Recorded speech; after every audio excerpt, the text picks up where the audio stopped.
Er zijn nog 5 kandidaten bij u. Yvette, Petra, Doutje, Jan en Sjoerd. Alle 5 moeten ze nou de strijd met elkaar doen voor een plak in de finale. Maar voordat ze om de slag kennen, vind ik dat het wel tijd is dat we ze eerst even verwennen. Dat ze even lekker ontspannen kunnen, een beetje luidje misschien. Want ja, dan moet ze weer volop aan de gong. Waar gaat naar huis en waar bloot bij huis? Dit is Muze.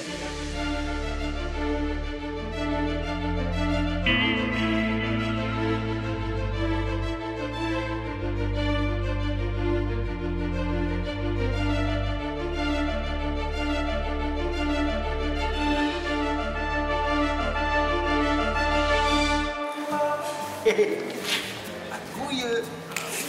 We hebben er zin in. En dat maak ik wel, want stadig gewoon komen we in de beslissende fase te lonen van uw ziektocht naar de beste amateurkeusner van Friesland. Vorige week toonden de kandidaten haar op een topstuk inspireerd werk. Yvette haar rompelijke creatie, Petra haar foto, het schilderij van Jan, Niet thuis uitproberen. Sjoerd zien, draaien deze schilderij, Tevreden?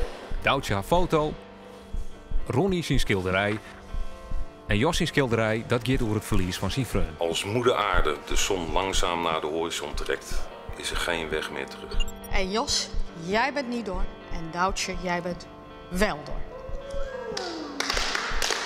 Jos verleerde slag en ik Ronnie en Jan waren naar huis gestuurd. En toen kregen Inge van Harren toch nog een kans. Er is 1 wildcard, dus 1 van je treien die komt toch een ronde verder. En dat is Jan. Jan. En zo wie Jan de laatste van de 5 kandidaten die nog bij is binnen in Muze. Hallo kandidaten. Je moet deze kant op komen, want hier gebeurt het. Kom maar.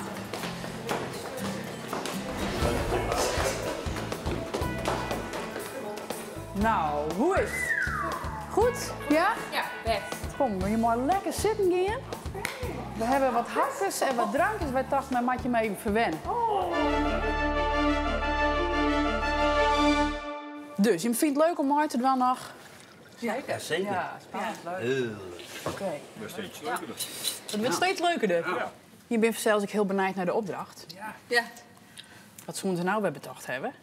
Afleidingsmanoeuvre. Ja, viel het zelfs een afleidingsmanoeuvre? Oh, we moeten je op zak graag even niet Cincy zetten. Ja. Oké, dan geniet ik er extra van. Ja.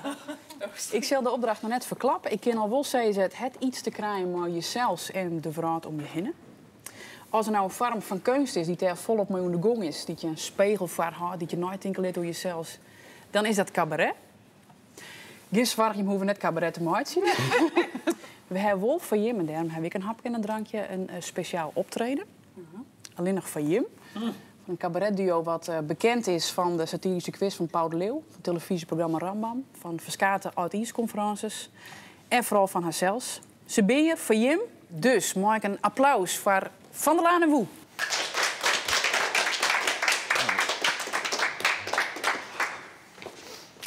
Buurman, buurman, buurman, oh buurman. Buurman, buurman, buurman, oh buurman. Buurman, buurman, mijn buurman, mijn buurman. Die heeft een schutting gebouwd. 7 centimeter over de erfgrens.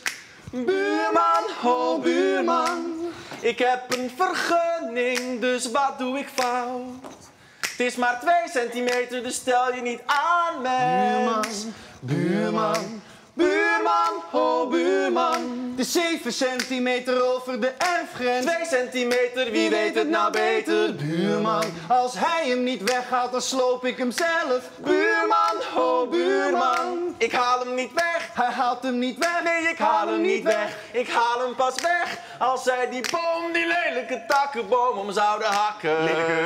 Lelijke boom. Door die lelijke boom zitten wij in de schaduw. Lelijke schaduw. Lelijke boom. bom. Lelijke, lelijke, lelijke schaduw. Lelijke, lelijke, lelijke bom. Lelijke, lelijke, lelijke schaduw. Lelijke, lelijke, lelijke bom, bom. Maar niet zo lelijk als hun dakkapel. Ik heb een vergunning. Dat zal allemaal wel. Zij zetten hun vuilnis bij ons op de stoep. Ja, want bij hun is het toch al een troep. Buurman, oh buurman. Zij zetten expres hun tv te hard aan. Ja, om hun geruzie dus niet te verstaan. Buurman. Hun lelijke hond kakt bij ons in de tuin. Al onze planten zijn helemaal bruin. Lelijke hond, zei mijn buurman dat nou? Hij heeft het zeker dan over zijn vrouw. Buurman, oh buurman.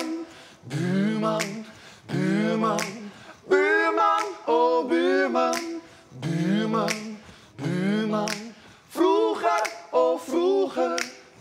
Toen kwam mijn buurman nog vaak op bezoek. Een borreltje drinken, we hadden het zo goed. Vroeger, ja vroeger. Maar als mijn buurman dat nu nog eens doet, schop ik mijn buurman zo hard dat hij doorbloedt. Buurman, buurman. Schop ik mijn buurman zo hard dat hij doorbloedt. Kom erbij, heren. En dank jullie wel. Een eigen proef. Ja, zo zijn we dan ook. Dank jullie wel. We praten zo even verder. Ik ga eerst de opdracht verstrekken. Sjoerd, misschien kan de heren nemen wat bieren. Willen jullie wat drinken? Ja, dat lijkt me lekker, hè? Wat willen jullie? Nog een beetje water, alsjeblieft. De opdracht is... maak je 2 keustwerken. Het ene is een zelfsportret. En het andere is je blik op de vrouw. Beide werken met een relatie met elkaar hebben. En wat ik zin dat je hem breed binnen. Dat je hem verschillende kwaliteiten hebt. Dus verras de jury. Want de jury stuurt de oren keer 2 terug naar de finale. En het derde finale plak wordt bepaald door een gastjurylid. Een hele zakkundige dame, maar die zullen we de oren keer. Ja, moeilijke opdracht misschien wel. Dus we hebben net verneerd Van der Laan en Woe uitnoegen. Want misschien kun je hem vragen hun hoe ze dat doen. Laat ik dan misschien maar beginnen met de eerste vraag. Want hoe bedenk je nou buurman? Wat bij cabaret vaak al werkt, is dat je dingen combineert. Dus nou ja, als we nou qua muziekstijl een soort Afrikaans-achtige grote klaagzang-sfeer pakken en dat combineren met de schuttingproblemen van de Nederlanders, dan krijg je waarschijnlijk een soort leuk effect. Want dan is je boodschap wordt dan duidelijker. Namelijk, wat doen we moeilijk over zo'n schuttingje? Er is wel iets groters aan de hand. Ja, blik op de wereld is natuurlijk een heel breed thema. Ja, ik weet ook niet in hoeverre dat bij jullie kunstvorm vergelijkbaar is met die van ons. Maar ik denk dat het sowieso altijd begint met een idee binnen deze opdracht wat je ergens van vindt. En dan om te kijken hoe maak je de vertaalslag dat degene die het ziet dat zelf gaat bedenken. In plaats van dat hij het in zijn strot geduwd krijgt. Kom. Van fotograaf Doutje zal het een lastige opdracht worden. Hoe kan zij in je plaatsje haar blik op de vrouw inlitten, maar een foto die ik nog van alles oproepen moet bij de meesten? Ze ziet het, liek als zo vaak, het antwoord in de natuur.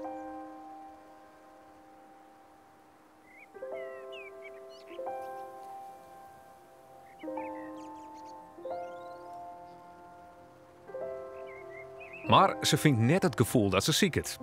Nee, want dan mag ik toch wat meer in het dichtere bos wezen, dat ik een oor lichtinval heb. Dus dat is met die kant uit. Dat is ook meer inderdaad het donkere bos in. Is dat nog dwang? Is nog proberen om een nieuwe foto's te maken? Ja, het is nou mooi waar. En... Dat is echt heel tijd het advies van de jury, jongen Doutje. Maak je nieuwe dingen, neem risico's. Maar thuis valt ze toch weer weer om op een foto uit haar bestaande collectie. Nou ja, dat is die. Oh, zo. Dan combineert het en dan denk ik, het kan nog zo donker om die heen wezen. Of dat is door de boske de bjemmen net meer juist. Maar er bloot altijd een lucht. En dat wil ik dan in die ene foto hebben. En eigenlijk wordt zo'n zelfportret meidje, dat is ik een, wist wel, dat is eigenlijk de schittering waar we om kerst vinden in die eigen. Zag ik het uitvoeren? Toen op een gegeven ogenblik denk ik, oh ja, maar dit. Nou, en dan zie ik het meeste licht op.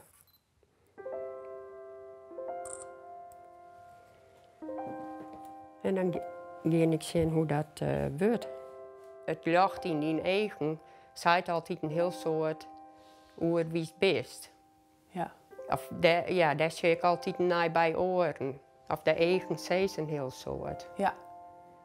Dus in die zin is dat ik het zelfbeeld dan en de blik in de wereld. Zitten jullie dan echt bij elkaar en dan gewoon ideeën hardop opschrijven? Of... Ja, eerst een paar weken ergens wandelen in een soort uitgestorven gebied. Ja. Totdat we wat ideeën hebben en weten waar we het over willen hebben. En dan sluiten we ons op in een repetitieruimte en dan maken we gewoon goede kantoordagen. Een keertje flink op stap gaan, dat wil ik wel helpen. Dat helpt ook, dat helpt ook, ja. Maar jij haalt je inspiratie uit de wijn voornamelijk, of niet? Nee, helemaal niet. Nou, ja, bedankt. Lekker ben jij. Sjoerd had dus al wat bij elkaar skarrelen dat misschien wat over hem zelfs vertelt. Daar had er om te beginnen maar een collage voor maken. Maar het heeft allemaal met mij te maken. Ik heb in dienst gezeten, Ja? bij de marine gevaren. Maar in het leven van Sjoerd draait het vooral om 2 vrouwen. Dit is die vriendin. Klopt. Zijn vriendinnen Helemaal verliefd. Ja. en zijn mem, die in Perilien verstoorn is. Wat wist er? Nou, dit was in 2005. Dat was de laatste vakantie met mijn moeder. Dus Justine huidt net, vaak. Dus die man die wil de belangrijkste in je leven. Ja. Hij is ik zwaar genoeg daar. Het is nou dingetje niet zo van Sjoerd. Ja. Ja, dat had ze wel. Genoeg zorgen. Ja, poeh. Zie je, dat een boek van mijn moeder had ik gemaakt. Ja? Nooit had die? Ja. Ja. Het was nog wel even heel erg emotioneel hoor, om dit te maken. Hier. Mijn moeder was een vis. Ja? Sterrenbeeld. Nou, dat vond ik natuurlijk... Zie? Had hij dit geholpen, dit boek, maar de verwerking? Ja, Dit er maar uitzien? dat denk ik wel. Sommige dingen, ja, dat kan je met mijn moeder kan ik bijvoorbeeld niet meer goed maken. Dat had wel normaal gesproken had het wel gekund. Want Ja. als je wat ouder wordt, hè, in de Ja. puberteit, daarna nog een beetje vervelend. Als je ouder wordt, dan ga je in één keer denken van, oh, dat heeft mijn moeder eigenlijk al 10.000 keer verteld, weet je wel. Maar goed, En wat vertelden ze dan 10.000 keer? nou ja, gewoon echt die moedersdingen. Ja, we hebben altijd gelijk, hè? Ja. Maak je studie af, maak dit af, doe dit, doe dat. Denk na voordat je wat zegt. Ja. En hem dan ik nog hoe gaan in het laatste stuk? Maar haar? Nou jawel, maar ja, ja, we hebben wel heel veel dingen uit kunnen praten nog, maar ja, je wilt toch ook nog altijd wel dingen zeggen die, ja, dat kan niet. Of dat is niet gebeurd gewoon. En, nou ja, op de allerlaatste is je moeder zo ziek dat ze kon niet eens meer huilen en zo, weet je wel. Zie je hoe mooi blauwe ogen mijn moeder had? Ja. Toen ze overleed, straalde die helemaal op. Ja? Ja. Sportief, initiatiefrijk, eigenzinnig, tomeloze energie, actief. Dat was mijn moedertje. Dat bestow ik. Zie, ja, bedankt. Ja, als je een idee hebt, hoe bepaal je dan de vorm? Dat is het allermoeilijkste. Ja. We hebben op de Kleinkunstacademie gezeten. En toen hadden we op een gegeven moment over 3 dagen les van Freek de Jonge. Die ik persoonlijk ontzettend bewonder. En toen mochten we alles aan hem vragen. En toen vroeg iemand dit, precies dit. En toen zei hij ook, dat weet ik niet, dat is het allermoeilijkste. Maar er zijn natuurlijk wel, kijk, iets gaat te wringen. En meestal ontstaat er wel iets uit. Het is eigenlijk wat je wil zeggen. En dan een vorm zoeken die daar misschien wel haaks op staat. Zodat je het conflict wat ontstaat, dat je naar buiten komt. Misschien is dat iets. Een conflict, dat is net echt wat Yvette ziekert. Ze is thuis onder slag gingen met een zelfsportret. En dat was een meidje van houten blokken.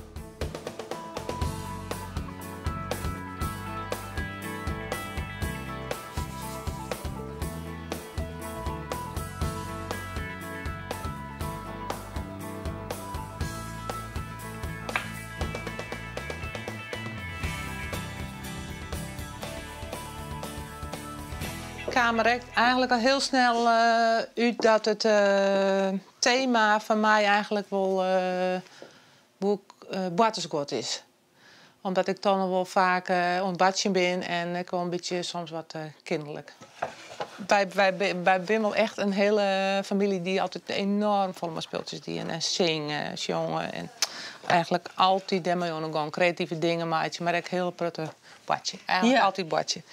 Dus ik denk dat ook daar wat mij. Het past gewoon heel goed bij mij en het is wel mooi materiaal. Maar Ja, ik kwam er al heel snel achter dat het al zo stief materiaal is. Dat het heel moeilijk is om daar iets mee te doen.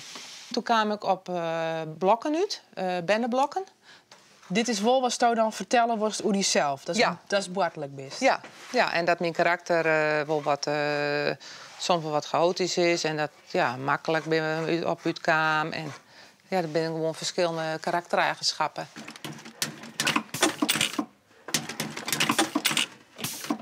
Voor het meidje van haar wraadbeeld kan hij vet mooi gebruikmeidje van de industriële naaimachines op haar bedrijf. Die naaimachine gaat erom, maar dat hoop ik net. Hier komt nog een stokje op. Ja. Dat is een draaikist. Wat ik ken wel is van... pist eigenlijk maar heel iets vergeleken. Als ik hier al je speelden in dag of dit is een stipjes. Al die mensen en in wezen best maar nou heel iets stipje op die hele aarde. Het stelt al je net zoveel voor.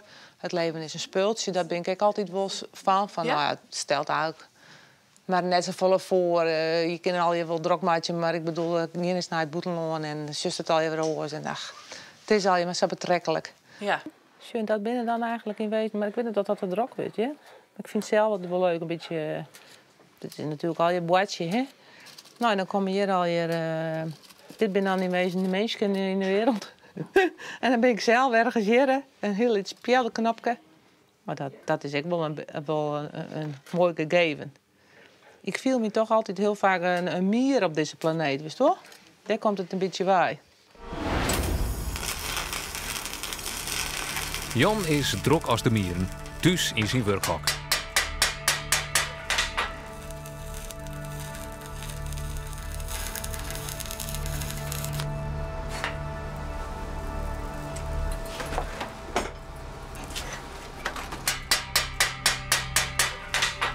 Ja, ik ben bezig. Wij komen op het Loementor. Ja, ik ben met een zouwportret bezig. Prachtig. Dit Modderburg. Dit is de oude 60-jarige. Die ik nooit dacht dat ik ooit een keer op mijn 60e jaar leven ooit een keer een portret van mezelf maken zou. Nee, is nice. En gigantische uitdaging.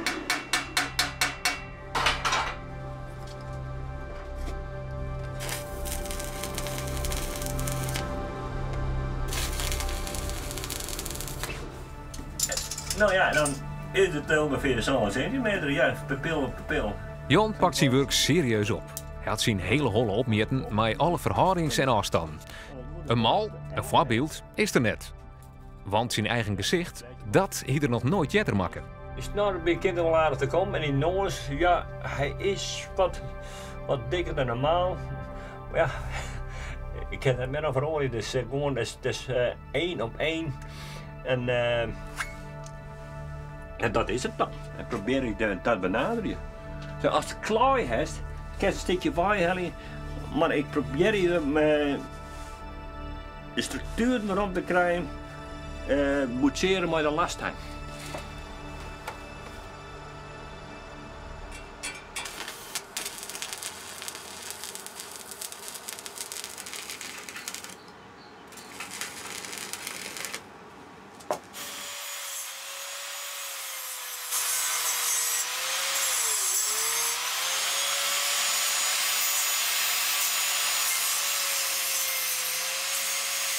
Ja, ik heb een vechten handen met mijn oors. Zo op een baard gekocht. Helemaal omheen. Dus ik heb hem weer geamputeerd en weer op Nijmaatje. Ja, bij elke sculptuur heb ik een gevecht. Ja? Ja. Dus als ik mijn C-jaar ik heb me niks schelen wat het is. Dan komt een bepaalde dingen erin sfeers en dan wordt het weer rustig gekomen. En dan weer nee.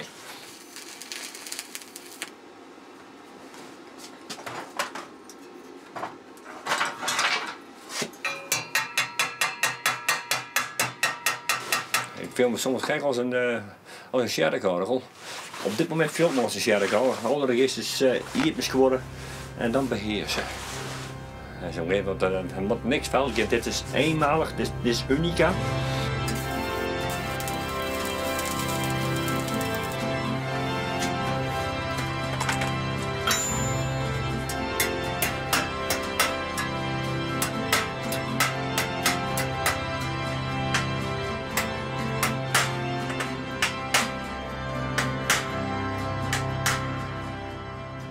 is het jezelf net heel moeilijk dat je echt letterlijk een zelfportret door, want dan mat hij dus liet je. Goeie vraag. Ja, hoe moet ik dat anders bedenken? Ik zou dat bedenken wat ik van mezelf bedenken kan. Iets moois, nou, als ik een hele oren object heb, nou, dat is een zelfportret van mij. Het is wel confronterend. En waar zit dat confronterende in? Wat kom je dan zien? Nou, ergens was het van diezelfde, dit heb ik nooit eerder gedaan in mijn leven. Iets uit diezelfde waar je van, nou, maak je een afdeling. Een kopie van diezelfs. Ik weet het helemaal, als ik het net met binnen kan, op mijn sjerkhout zetten. Dat is jouw notie. Ja, zo weer. Sjoerd, is toch nog vragen? Nee. Nee? Nee. Petra. Sorry. Nee, jouw vraag is eigenlijk dat het heel moeilijk is. Nou, dat is geen vraag. Dat is een constatering. Nou, het is dat het inderdaad gewoon enorm breed is. Ja. Ik denk, ik heb heel veel visies op de wereld misschien wel, in plaats van maar één. Ja. Of je vindt heel veel dingen. Dus ik denk, ja, je moet inderdaad volgens mij heel snel gaan kiezen. Ja. 5 dingen opschrijven en dan paf, 4 weghakken. En niet te veel willen vertellen, denk ik ook. Tenminste, dat is wat wij altijd moeten doen. Je hebt vaak over één onderwerp al 27 ideeën. En als je die er allemaal probeert in te stoppen, dan wordt het zulke vage... Maar juist dat kiezen, dat slag het Petra net. Ze is zwier om het nijtinkerslijn hoe wat ze nou precies is en wat ze vertellen wil. Maar al die gedachten brengen haar slim om twijfel in. Om het wankelen zelfs. Nee, ik weet ineens zelf niet eens meer wie ik ben. Maar wist dat OS wel of is het... Want het is net de eerste keer dat ze er nijtinks neem ik om. Nee, maar wel nu heel bewust. Dat ik ineens dacht, oh ja, als je een portret gaat maken van jezelf, dan moet je wel eerst weten wie je dan bent. Tenminste, als je het wil laten zien, los van, dit is mijn gezicht. Ja. Ja. Nou. Maar door eens een poging, waar bist? Ja, dat weet ik echt net. Ja, ik ken die type dingen van ik ben rustig of ik ben dit of ik ben dat. Maar ik wil eigenlijk nog een stap verder. Maar wat doet dat met jou? Viel je nou kwetsbaar of viel je onzeker? Heel of, kwetsbaar. Verschrikkelijk. Ja. Ja, ik probeer dat ook niet te veel aan de bovenhand te laten voeren. Dat ik denk, ja, dat is nu even zo. Ik kom er wel weer uit. Hoop ik. Maar mat je als kunstenaar juist net heel kwetsbaar wezen kennen? Ja, tijdens het proces wel. Maar ik weet niet of het uiteindelijke resultaat ook altijd zo kwetsbaar moet zijn. Maar is het net de mooiste kunst dat je dan helemaal bij de kunstenaar naar binnen zien kan? Terugzien of haar werk? Ja. Ja. Maar liever niet bij mij. Nee, maar vies het eng dat meisje het daarnaast naar je en dat ze dan weten, oh, dat is die Petra die... Ja. Dan doen we nog één keer even lekker genieten en ontspannen. Ja? Je hebt het wel verzinnen. Geniet ervan. Van Hanewoe.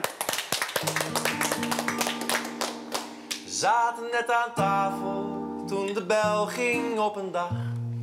Ik was nog maar een kind van amper 7.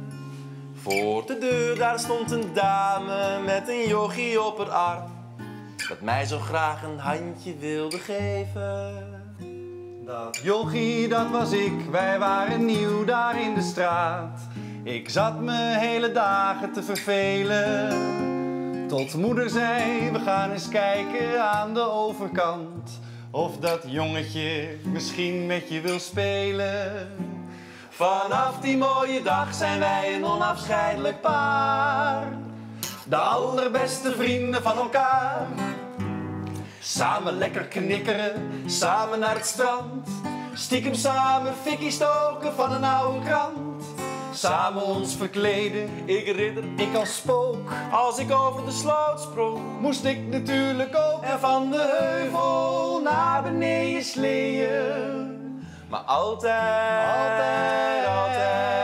met z'n tweeën. De middelbare schooltijd was in één woord best heel leuk. Ik mocht al op mijn 13e een scooter. sigaretten stelen. En 's avonds hangen op het plein. Stiekem porno kijken. Op jouw pa's computer. De jaren die verstreken, maar we bleven jaar na jaar. De allerbeste vrienden van elkaar. Samen het café in, een jointje allebei. En samen weer belanden in een vechtpartij. Samen geld verdienen met handelen in kook. Als ik een pil ging poppen, moest ik natuurlijk ook. Tot we stronken weer naar huis toe reden. Maar altijd met z'n tweeën. En jaren later samen met een meisje van amper 16 jaar. Maar met wat mooie praatjes speelden we het klaar. Altijd eerlijk delen. We sloten een verbond. Als ik in haar poesje zat, dan mocht ik in haar mond. We hebben heel wat meisjes voor het eerst gevreden. Maar altijd met z'n tweeën. Samen in het vastgoed met geld dat was gepikt. Samen liquideren als er werd gekalikt. Samen in de mensensmokkel, zeecontainers vol. Samen in de vrouwenhandel, wat hadden we een lol. Al die Oostblokmeisjes voor veel te weinig geld. En als ze gingen piepen, gebruikten we geweld. Ach, al die malle dingen die we deden. Maar altijd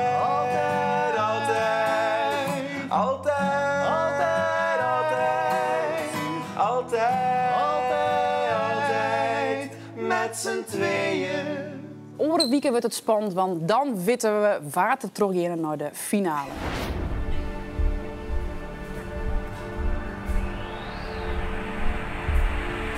Dit wie muze. Met z'n tweeën. Altijd.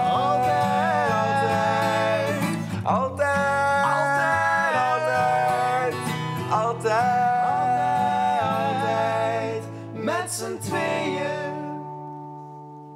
Samen met z'n tweeën voor altijd. Dankjewel. Veel succes. Zet hem op, hè.